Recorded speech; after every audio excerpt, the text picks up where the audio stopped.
বাংলাদেশে দীপু দাসের হত্যার ঘটনায় আলীগ্রামে বিজেপির প্রতিবাদ মিছিল। নানুর 1 নম্বর মণ্ডল বিজেপির পক্ষ থেকে মঙ্গলবার বিকেলে কিন্নাহার থানার যুবটিয়া বাসস্ট্যান্ডে হয়ে গেল বিজেপির রাজনৈতিক পথসভা ও মিছিল।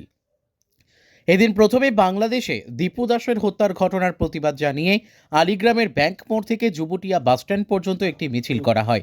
মিছিল শেষে যুবটিয়া বাসস্ট্যান্ড সংলগ্ন স্থানে বিধানসভা নির্বাচনকে সামনে রেখে একটি পথসভারও আয়োজন করা হয়েছিল। উপস্থিত ছিলেন বোলপুর সাংগঠনিক জেলার সাধারণ সম্পাদক খোকন দাস, জেলা সহ সভাপতি বিনয় ঘোষ, নানুর 1 নম্বর মণ্ডল সভাপতি তাপস দাস বৈরাগ্য সহ অন্যান্য নেতা কর্মীরা। বিজেপির নানুর 1 নম্বর মণ্ডল সভাপতি তাপস দাস বৈরাগ্য বলেন, নির্বাচন যত এগিয়ে ততই এই ধরনের নির্বাচনী মূলক প্রচারের কর্মসূচি লাগাতার চলতে থাকবে। তার বিচারের দাবিতে একটি প্রতিবাদ মিছিল করে আমরা শহে শহে কার্যকর্তা হিন্দু সনাতনী আমরা পায়ে পা মিলিয়ে আজকের এই পথসভায় উপস্থিত হয়েছি। আবু নেতা, এই মণ্ডলের অভিভাবক, মণ্ডল সভাপতি, প্রিয় ভাই দেবনারায়ণ দাস বৈরাগ্য মহাশয় উপস্থিত আছেন।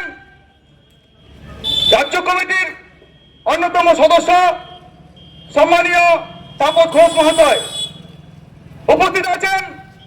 এই বোলপুর সাংগঠনিক জেলার অন্যতম সহ সভাপতি আমার সহযোদ্ধা, আমার দাদা সম্মানীয় বিনয় ঘোষ মহাশয়, আরো একজন জেলা কমিটির সদস্য সম্মানীয় সুপ্রকাশ দা উপস্থিত আছেন।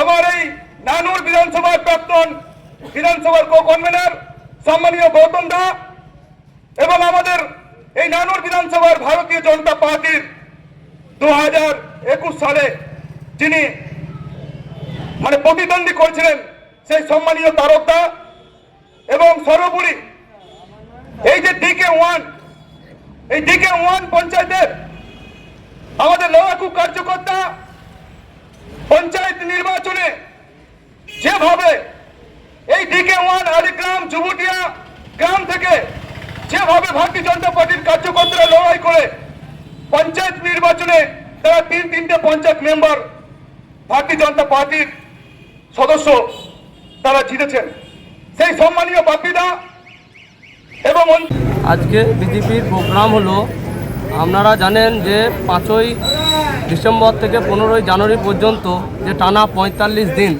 আমাদের 45 দিন ব্যাপী নারী সুরক্ষার দাবিতে বাংলাদেশে অনুপ্রবেশকারীকে তাড়াবার জন্য এবং কি আমাদের যে কিছুদিন আগে যে দীপু দাসকে জ্যান্ত জ্বালিয়ে দেওয়া হলো তার প্রতিবাদে আমরা প্রতিবাদ মিছিল করব।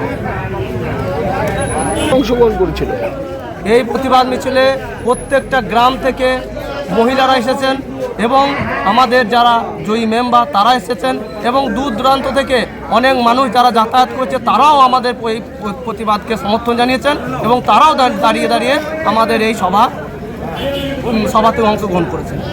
অবশ্যই চলবে, আগামী 15ই জানুয়ারি পর্যন্ত এই প্রতিবাদ সভা চলবে। আমরা এই পরের বার কিন্নাহারেও একটা বড় করে প্রতিবাদ সভা করব এবং আমরা র্যালি করব, ইউনিসেফ ফুসুপুতুল জানাবো। আমি নানুর মণ্ডলের সভাপতি তাপস দাস বৈরাগ্য। কিন্নাহার থেকে শুভদীপ গুইয়ের রিপোর্ট, বিগ নিউজ বাংলা।